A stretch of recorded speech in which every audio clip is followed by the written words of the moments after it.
वक्त हो गया है सीधी बात में रैपिड फायर राउंड का। पिछली दफा आपकी सरकार ढेर सारी उम्मीदों के साथ बनी थी, लेकिन बहुत जल्द उसने अपनी लोकप्रियता खो दी। हार से आपने क्या सबक सीखे हैं? पिछली बार जो गलतियां की, क्या वो गलती इस बार आप नहीं करेंगे? देखिए, एक बार पहली बार तो मैं चीफ मिनिस्टर पहली बार बना था।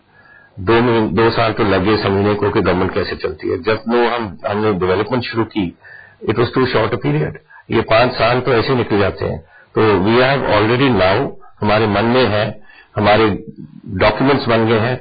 डे 1 से ही हमने पंजाब में काम शुरू कर देना। यही वो राज्य है जिसने भारत को ग्रीन रेवोल्यूशन दिया, और अब यहाँ के किसान कर्ज में डूबे हुए हैं। जमीन जितनी उपजाऊ हुआ करती थी अब उतनी फर्टाइल रही नहीं है।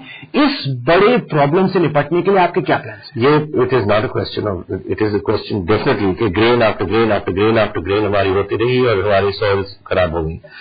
लेकिन क्योंकि हिंदुस्तान चाह रहा था, हमारा मुल्क चाह रहा था कि हमारे गेहूं की और हमारे चावल की पैदावार हो, तो every concentration was on that.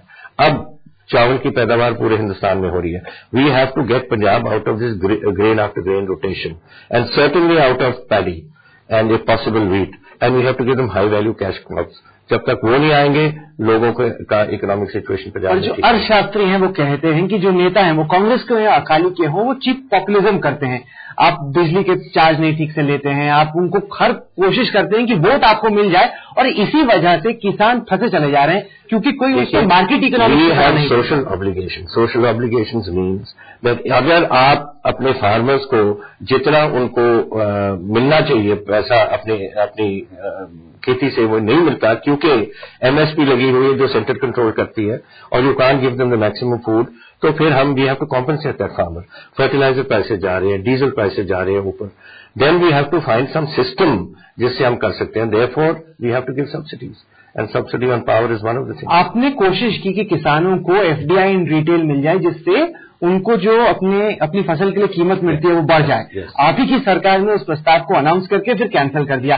तो क्या आप लॉबिंग क्यों किया कि पार्लियामेंट में हंगामा किया, ऑपोजिशन ने चलनी नहीं दी। बीजेपी ने अपनी तौर पे ये एफडीआई ले आए थे जब उनकी एनडीए गवर्नमेंट थी। अब जब हम ले आए हैं उसको कैंसिल कराओ। छवि नहीं बनती आपकी सरकार की केंद्र में कि कुछ फैसला ले ही नहीं पाते। जो फैसला लेते हैं फिर पलटना पड़ता है। अनफॉर्चुनेटली कोएलिशन पॉलिटिक्स में ये होता है। What can you do? I mean, you have some one party saying कि नहीं होने देंगे, दूसरी पार्टी पर या तो गवर्नमेंट तोड़ो या गवर्नमेंट इलेक्शन दोबारा कराओ, or then you have to fall in line with some of these things.